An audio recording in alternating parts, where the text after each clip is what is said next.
আমরা মানুষের মহাপতি বের করি, ঘরে ঘরে লাইটিং বা ঠান্ডা বা সাধারণ খাবার খাই, কেন আমাদের এটা ধারণা,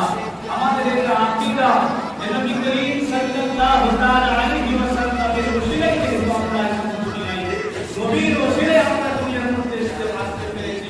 নবীর মাধ্যমে আমাদেরকে সব কিছু মিলেছে। তাই সেই নবী যখন দুনিয়ায় এসেছিলেন, তাই নবীর আশিকের এটা দায়িত্ব যে সেই নবী দিনে আসার দিনটাকে আমরা খুশি উদযাপন করি।